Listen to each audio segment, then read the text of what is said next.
Qarqın Handepe'den bilen Türkiye'de yaşayan dostumuz Abdurrahman Ciger'in özeden şiiri ve onu yaxşı görüyen dostu Amallah ve Pamper Maşin'i takdim ediyoruz. Şükürler Hamdil'in avazında.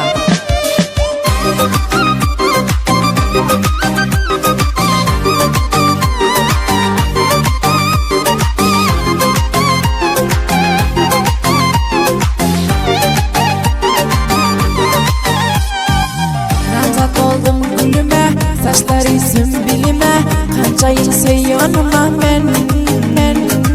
Ağlak gezip yürmedim, başka vakit görmedim, özgeni hoşlamayan ten. Namzat oldum gülüme, saçları sümbilime, kanca yıl seyyonuma men. Ağlak gezip yürmedim, başka vakit görmedim, özgeni hoşlamayan ten.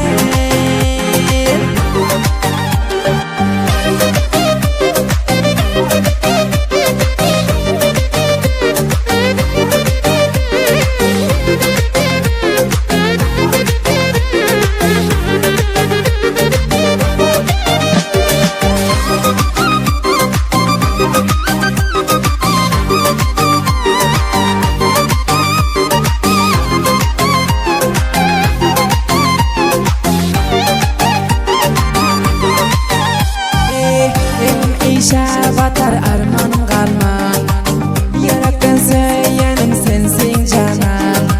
Başka güzelleri hayal etmiyorsun, endi men kiyip oldum başka bakmıyorsun. Benim işe batar arman kalman, yaraktan söylenim sensin canan. Başka güzelleri hayal etmiyorsun, endi men kiyip oldum başka bakmıyorsun. Namzat oldum gülüme, saçları sümbilime, kanca yıl seyyonuma men. Ağlak gezip yürmedim, başka vakit görmedim, özgeni hoşlamayan ten.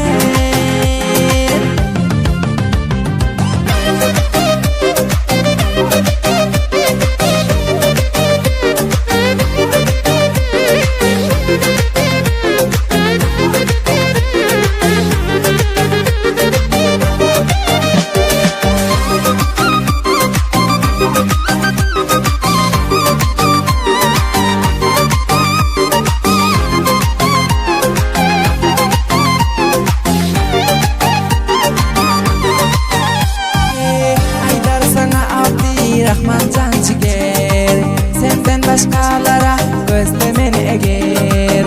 Mekli kız bilenmen arzum oldu, dilimde arman yok şarkıdan doldu. Aydar sana abdi Rahman Can Ciger, senden başkalara gözlemen eğer. Mekli kız bilenmen arzum oldu, dilimde arman yok şarkıdan doldu. Namzat oldum gülüme, saçları sümbilime, kanca yıl seyyonuma men. Ağlak gezip yürmedim, başka vakit görmedim, özgeni hoşlamayan ten.